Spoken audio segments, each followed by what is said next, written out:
हमारे जो है आप जैसे लोग बोल रहे हो सबसे बड़ी ताकत है सजना की इज्जत भी लिया इंशाअल्लाह हमारे जो है सैयद अली साहब की है। और सब क्या कहेंगे, आज उलमा इकराम की यहाँ पे मीटिंग थी, क्या कहेंगे इसको लेकर?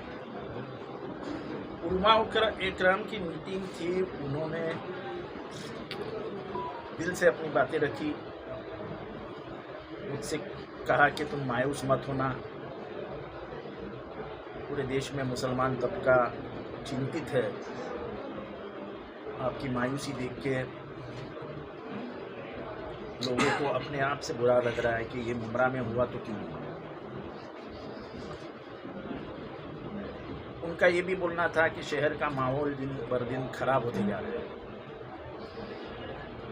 और ये माहौल खराब नहीं होना चाहिए।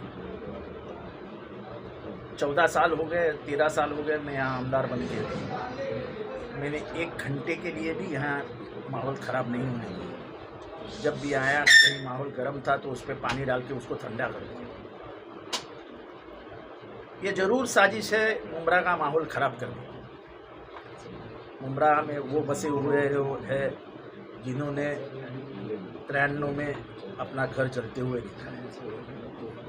वो खौफ आज भी उनके दिल में है और वो खौफ मेरे भी दिल में है।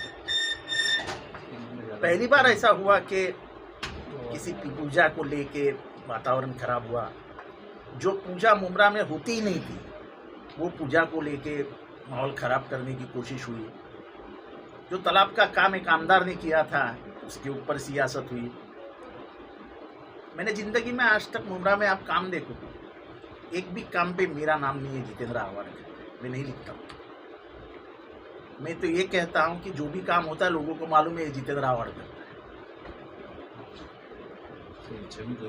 पर ये जो गंदगी फैलाई गई, उससे जो शहर का नुकसान हो रहा है, शहर का जो माहौल खराब हो रहा है, दलित के मन में शक, मुसलमान के मन में शक कि मुसलमानों को मुमरा में बदनाम करने के लिए आवार साहब के ऊपर हमला किया गया कि ताकि लोगों को ये लगे कि देखो आवाड़ को भी नहीं छोड़े इन्होंने।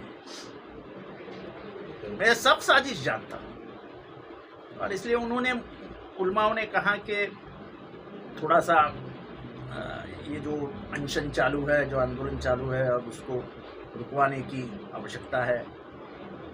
जब आलिम ने ही कहा है, क्योंकि ये हमारा तो इससे कोई संबंध ही नहीं था, ये तो दलितों का ये था। पहले ही दिन केस रजिस्टर होनी चाहिए थी, लेकिन मुमरा पुलिस स्टेशन ने नहीं की। मेरे खिलाफ केस रजिस्टर करने में मुमरा पुलिस स्टेशन को 5 मिनट भी नहीं लगे, हालांकि वीडियो था हाथ में।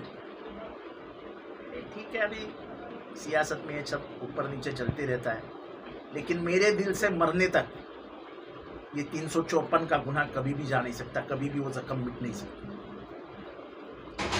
ठीक है, अभी मुमरा के लिए अपनी जान हाजिर है।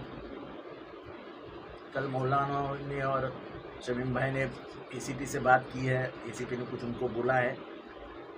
कल वो सब करके 12 बजे वो अनशन मौलाना ख़त्म करेंगे, ऐसी बात हुई है। 12 बजे तक का इंतज़ार कीजिए।